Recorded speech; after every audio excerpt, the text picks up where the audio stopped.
পায়ের সম্বন্ধ দেখতে এসে দেখো এখানে যে খাওয়া দাওয়ার আয়োজন করেছে। তো সবাই যেখানে বসে বসে খাচ্ছে, মা বসেছে দেখো এখানে, বোনের বর, তোমাদের দাদা ভাই ওই যে বসেছে, আমি এখানে বসেছি।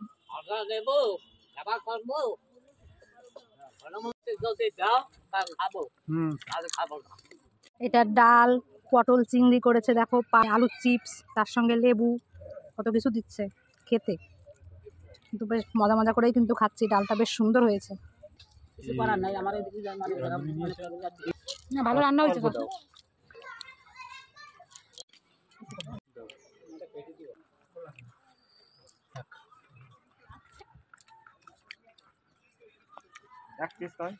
একদম না মাছ নেবেন।